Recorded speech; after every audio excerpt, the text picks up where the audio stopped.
Guess who's back?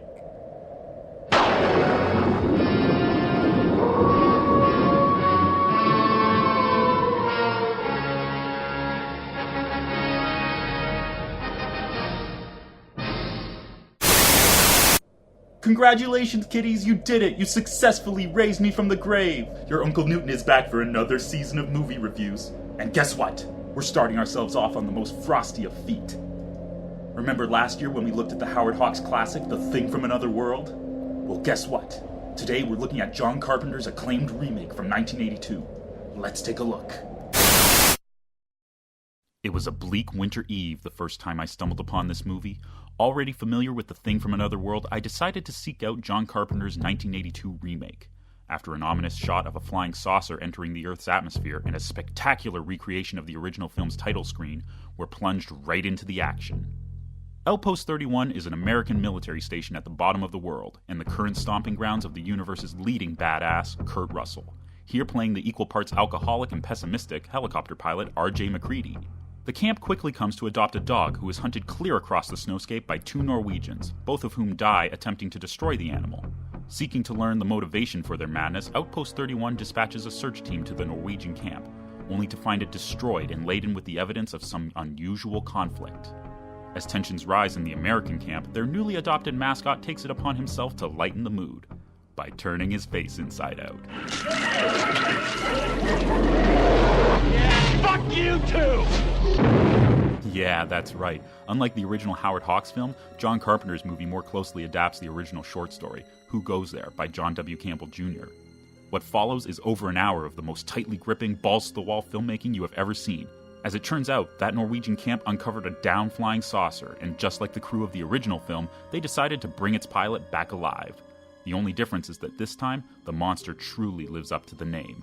This is like no animal we have ever seen in fiction or reality. This is a shapeshifter. It assimilates its victims and utilizes the necessary parts of its previous hosts at will in order to adapt and evolve to any given situation, all while tearing itself apart and putting itself back together again. This is The Thing.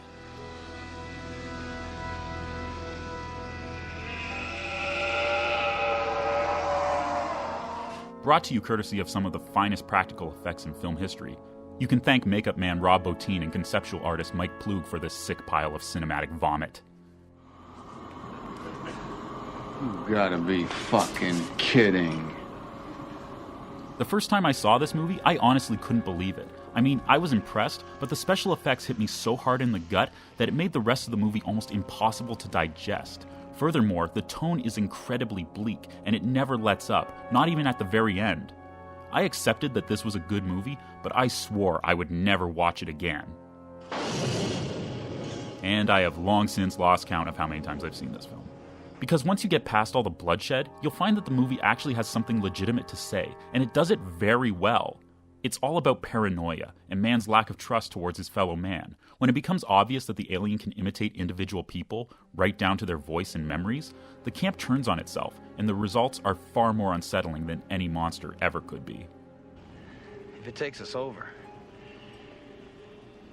then it has no more enemies. Nobody left to kill it.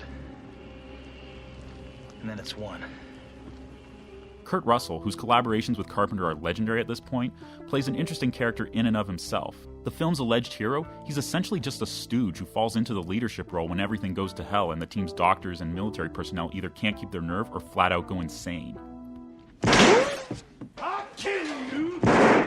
There are no women in the cast, and the sheer number of men working at the outpost almost make them blend together.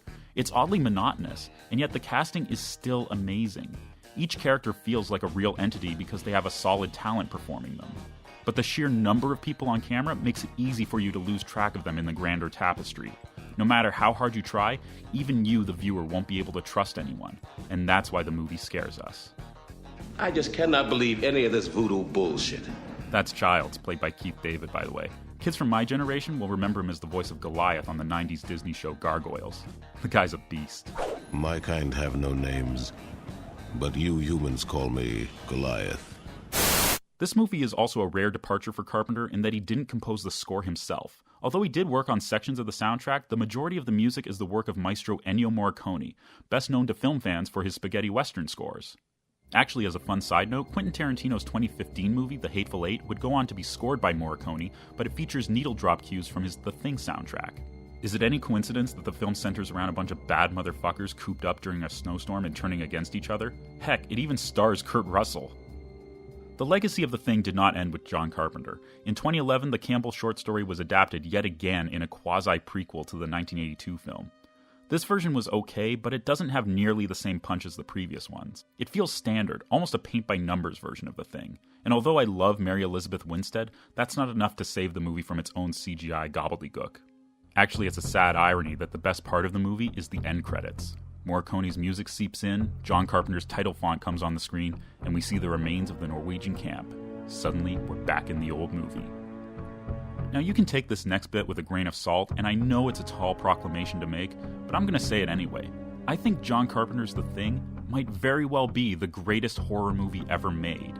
It pays homage to the classic 50s version while also forging its own path, and regardless of whether you're more frightened by gore or mood, the film has both in spades.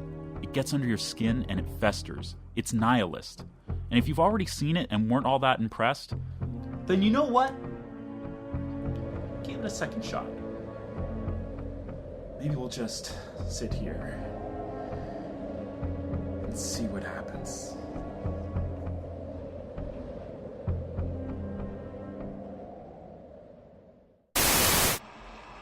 I know you gentlemen have been through a lot.